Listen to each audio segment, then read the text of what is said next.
Hi! It's been a minute. So today I am hoping to tackle a super fast and easy project, which I say with a certain degree of caution, because whenever I think something's going to be fast and easy and fit, it usually doesn't fit. It goes together very fast, but it doesn't fit. And I haven't done a mock-up of this, so to be determined, I guess. But the pattern I want to make up in today's video is going to be this one. It is Simplicity 8183. It is a dress from presumably the late 60s. Presumably the late 60s, early 70s. I'm thinking more like 60s, mid to late 60s, based on the hair. Got a bit of a beehive going on there. And also the silhouette of the dress with that almost like straight, almost A-line style. There's not a lot of swish in these skirts, but they are very straight skirts. They're still full skirts, but full-ish. Anyway, but it has like basically that more mod silhouette that was so popular in the 60s. And I don't know if you could tell, the thicker black lines around this lovely lady right here, that looks like trim pieces based on the instructions. So anyway, this tissue was factory folded, but it is also uncut from the manufacturer. I don't have the original envelope for this, so there's no telling what color this was originally was on the original envelope, but I envision it to be red with white trim, so I bought red fabric and white trim. The fabric that I'll be using today is this very lovely cotton linen blend. It has already been washed, so pardon any wrinkles you see because I have not pressed it since I washed it. But I went ahead and washed it on a hot setting and dried it in the dryer just in case I decide I want to be able to machine wash this fabric. I got any shrinkage out ahead of time. And then the trim that I plan on using is this really lovely scalloped lace trim that I have picked up to just peek out underneath the these straps and then this little closure bit in the back. So, but I think this combination is really pretty, a nice bright red and a nice bright white. I think that'll be very cute. So here's hoping that it fits nicely. But the good news is this pattern being so simple, with darts here and here to shape the body, as well as the side seam. So 2 side seams, 2 darts, and 2 back darts. It'll be very easy to make subtle adjustments to make this fit a little bit more flatteringly than these dresses tend to fit on me. But I think they do suit a smaller frame and a smaller bust. So I'm very excited to make this up, and I am very excited to bring you all along with me as I do so. So let's get into it, shall we? Okay, so now because I don't have the original envelope for this pattern, I didn't know how much fabric to actually buy.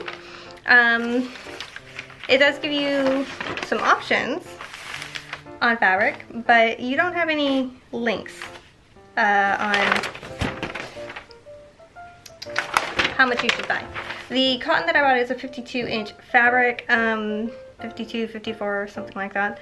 And I bought 2 yards of it, which should be plenty more than enough to lay out this. I actually tested it out on a 45-inch wide fabric, and it took about 1.5 yards, I think, maybe 2 yards, to get all these pieces cut out and have the dress long, you know, the full length through the dress. Because this dress, as you can see, is cut in full panels. There's no waist seam at the skirt, for the skirt. So it's basically shoulder to hem, a front piece on the fold, 2 back pieces, and then facing pieces, as well as the tab for the back closure, the little back button closure. So I took a guess. I should have plenty of fabric for everything I need to do, and that should allow for a rather deep hem. I want a deep hem on this dress because that'll help pull the skirt down a little bit, so it doesn't just kind of, this is a stiff fabric, so if I don't have some weight at the bottom, it could be a little bit unflattering in the way that it lays. I want it to have a little bit of weight at the bottom. The other information that I'm missing because I don't have the envelope is the notions that I would need. But based on the picture, I know for sure that I needed the trim. And based on the instructions in the picture, I know I'm going to need a zipper of some kind. And it looks like she's got 2 wee little buttons on the tab piece is what they call that. On this it shows 1, but on the picture it shows 2. I'm sure I have 2 bright white buttons laying around somewhere that I could use. Yeah, it shows 2 on the finishing bit here, so. And then the zipper, I don't think it'll tell me, but I can measure that off of the pattern pieces. So, in closing, what I need is roughly 2 yards of a 45-inch wide fabric, a zipper of undetermined length, 2 buttons, trim. It does an unsure amount of yardage. I have 3 yards here. And interfacing presumably for the facings and the tab. So I have all of those things. So now I just need to start laying out my pattern pieces. I think I'll press them first and cutting them out and getting the fabric cut out as well. And then we will follow the instructions together. I have not picked buttons for this actually, but I've got a container full of very cute ones. So what do I have? Oh, these would be really cute if I had like the other one that would match it in the same size. But I don't, so sadly, probably not. These are cool. These are actually, oops, back in there. Okay. These are cool. These are actually leather buttons, which I think are super, super cute, but also not a bright enough white to go with our trim here. I want something that'll mimic how white that is. So those could go away. This would have been a good one. Let's see, what else do we have? What else do we have? These are pretty, but again, they're not really a bright enough white. Yes, these are very pretty, but not a bright enough white. They kind of remind me of peppermints. These are really basic and cute, but again, I'm not sure if it's the right size or brightness. These aren't white enough.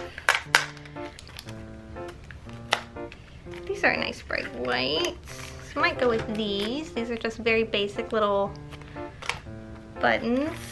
These are super cute. I don't know what I'm going to use them for, but I love them. What else? What else do we have? We have these. These are all that I have left because I used these on another dress, and these would be really cute. So that's an idea. These, but I think they'd be too big. So I'm aside anyway. No.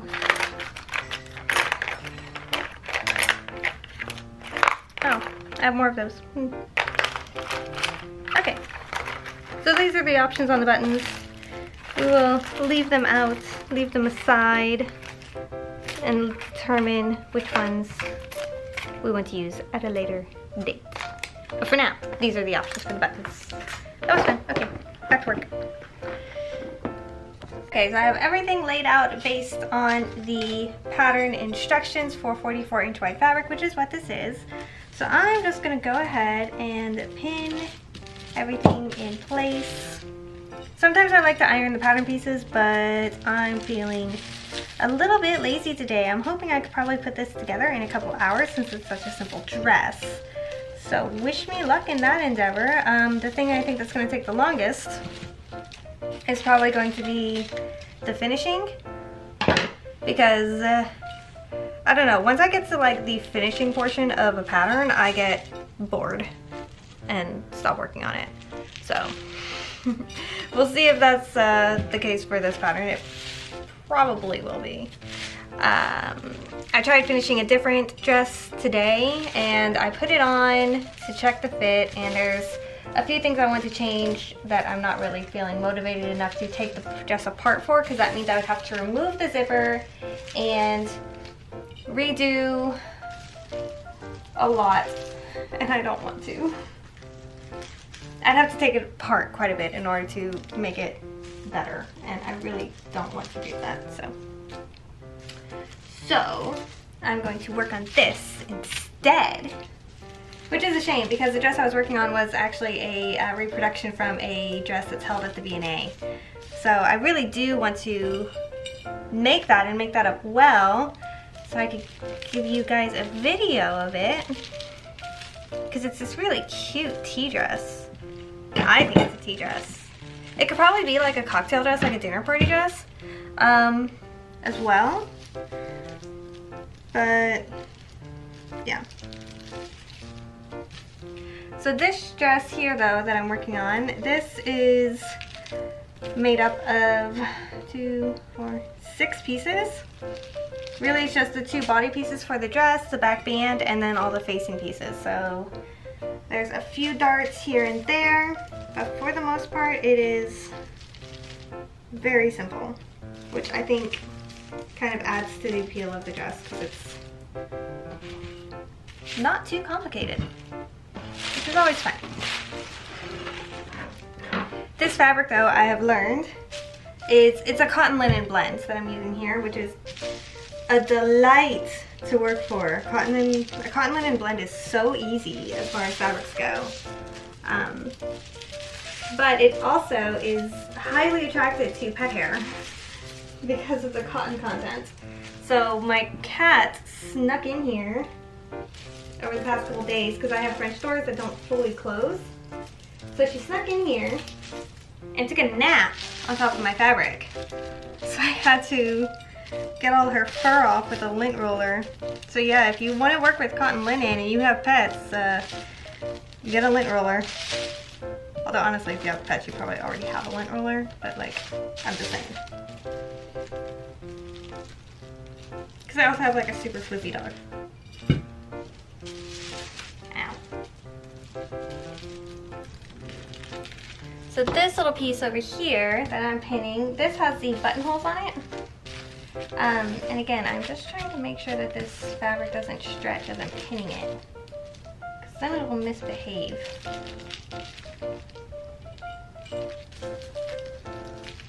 But this has little buttonholes right here, and those buttonholes measure in at 3/4 of an inch, whereas the buttons that I like the best are just over an inch. They are probably 1 1/4 or 1 1/8. So I might have to extend out these buttonholes when I go to mark them to make sure that they are at least an inch. And then, yeah, I might need some interfacing here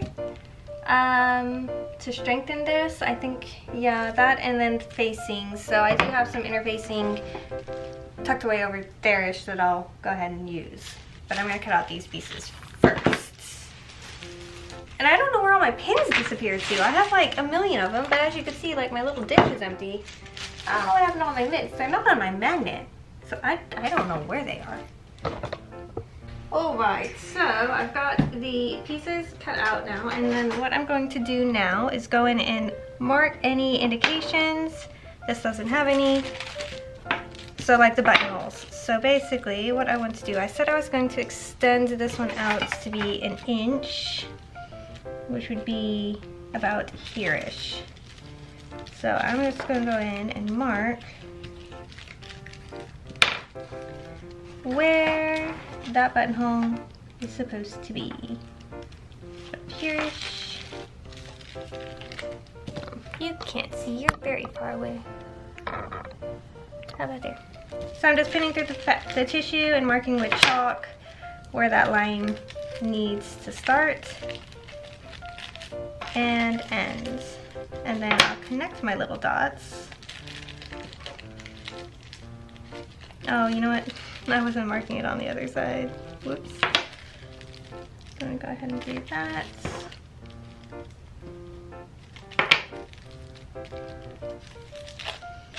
Just here.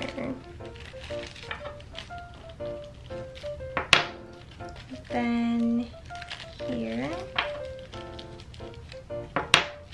So now, if I unfold that, then I will just connect those dots with chalk lines. And that's where my buttonholes are going to be. And that's how long they're going to be. Done. So, that one is marked. And now we have one of the body pieces.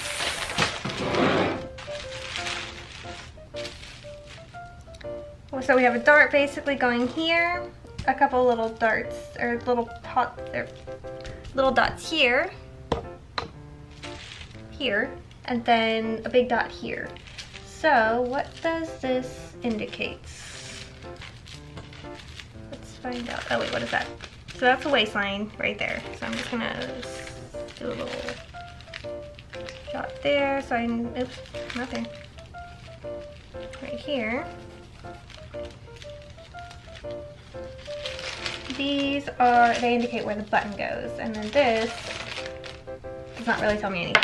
Alright, so it is 5:48, and I am going to go ahead and get started on this. I'm hoping I could get this done in maybe, let's go with, God, what is wrong with the focus?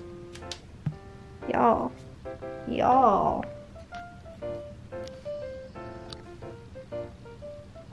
Lord, okay. I'm going to go ahead and see if I can get this done in an hour. So this pattern only has the one page of instructions. So let's see how this goes, shall we? It's called a jiffy dress. The shaded area is the right side of the fabric as such here. And note 5/8" seams, which is great because that's my preferred method of sewing, unless otherwise stated, matching same numbered notches. So for heavy fabrics, I'm not using. Bias binding may be in use to encasing your edges, and then lace edging is optional. The lace edging is these little crazy bits indicated with these odd little whatevers. Anyway, so instruction 1, unit 1, front. So it wants us to stay stitch around the neckline, the shoulders, and just right here on the side seams, which is totally fair. I'm down with that. Make darts, press underarm darts down, and clip waistline darts, press towards center. So I'm going to go ahead and do all of those things, and then while I'm at the machine, I'm going to go ahead and do the same thing on unit 2, which is the back. So stay stitch around the neckline, these upper sides, and then make the darts, which are right here and here, and then clip darts at waistline and press towards center so that the curve is, so they curve nicely. That's why you want to clip the darts. Interestingly, they do say the same thing up here for the center darts as well, just to, you know, clip a little notch in the center there. So clip darts at waistline, press towards center, and then stitch center back seam to this notch because there's a zipper installed right there. So I'm going to go ahead and do units 1 and 2, and I will catch up to you when I get that done. Alright, that is done. Everything is pressed. It looks pretty good. So next, on the instructions, we have zipper. So press 5/8, press under 5/8 on center back opening edges, and then pin closed zipper under opening edges, placing tab end 1/2 inch below the seam line at upper edge, having opening edges meet at center of zipper, based, and then stitch using a zipper foot. So I'm going to go ahead and do that. The thing I need to do though is I do need to figure out what length of zipper that I need, and if it wants me to end it here and 1/2 inch below here, and that'll be there. So that would be about a 10-inch zipper. So I think to give it a bit of a tail, or 10.5-inch zipper anyway. So to give it a tail, wait, just say below seam? Below seam line, so that would be like, it's 5/8 of an inch seam, so the seam would be there, yeah. So I need a 10-inch zipper. Let's see what I have. So let's see what I have. I have a lot of shorter zippers in here. That is not 10 inches. That isn't either. But that it is either, but I do quite like it. It's a good red. It's a metal zipper.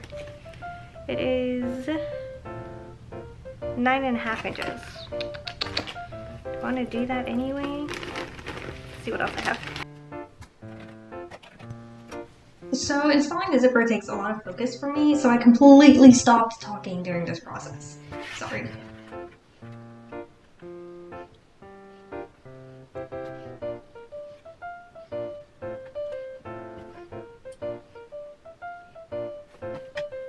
Okay, so the zipper is done. Moving on to Unit 3A with right sides together, stitch facing to tab, leaving end with medium and small dot open, trim seam and corners, so close corners. B, turn tab and press, and then base raw ends. So I'm guessing this side here. But base raw end where? I guess you gotta, oh, base to close. Okay, that's fair. And then hand sew finish edges of tab over straight edge of lace edging, folding out fullness at corners. So they want you to attach the facing after you've already made up the thing, which I think I'm gonna go ahead and do to make sure I get a nice clean finish, because this is a very small stitch line. So I'm gonna go ahead and do it their way. And then C on outside base tab to left back neck edge, matching medium and small dots. So basically stitch it in place right there. So that way it folds over. Okay, easy peasy. I'll go ahead and get that done. So it doesn't look like I'm going to have any interfacing on that piece like I thought, so I could just go ahead and base it together as is. I don't think, this is a pretty sturdy fabric, I don't think it needs interfacing anyway. But the facing pieces I think definitely will.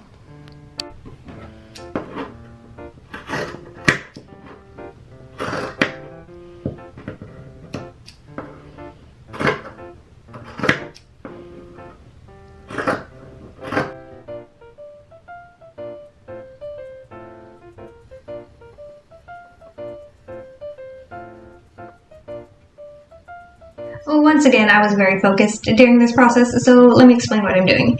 I have already trimmed the seam allowances, so what I'm going in with these smaller snips and doing is I am staggering the seam allowances. So basically I'm taking one side and I'm just cutting it a little bit shorter so the seam allowance will be less noticeable through the fabric when I turn it right sides out. And to turn it right sides out, I just, shove it right sides out. And I think I might take a little poker tool. Yeah, I'm going to get it right now. I think it's an awl or something. I'm basically taking a little poker tool so I can get those corners poked out nice and crisp and sharp. Yeah, whatever that is I'm using.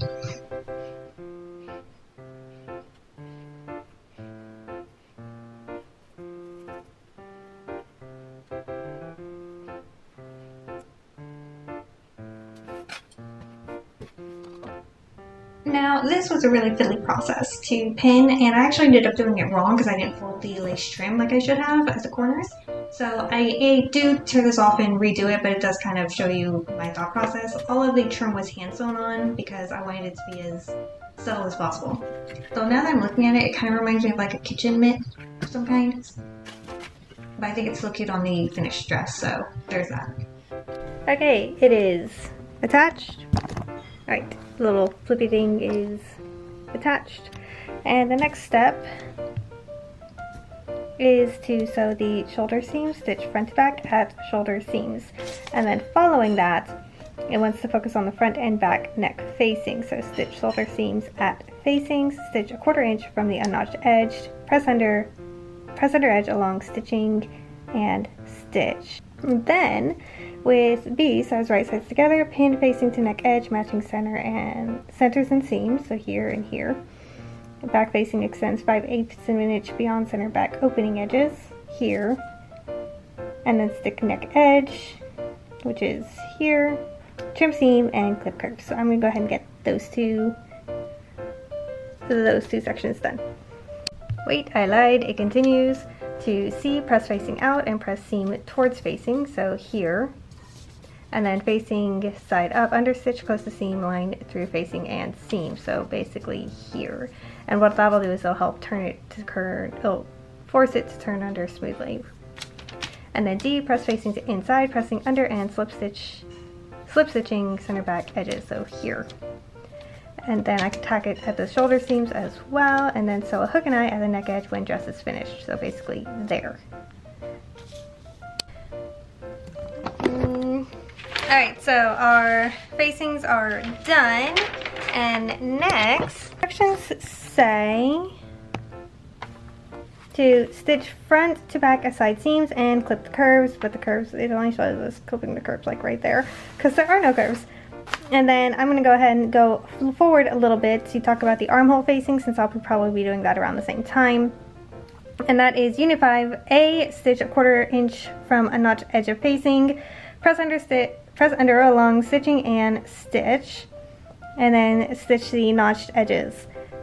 C, with right sides together, stitch facing to armhole edge, matching seams, trim seam, clip curves. So basically you'll run the 1/4 inch stitching here, basically hemming the facing, and then you'll combine it at the notched edges there, and then you will align this inner curve with the arm facing, or the arm's eye, and then stitch along that corner.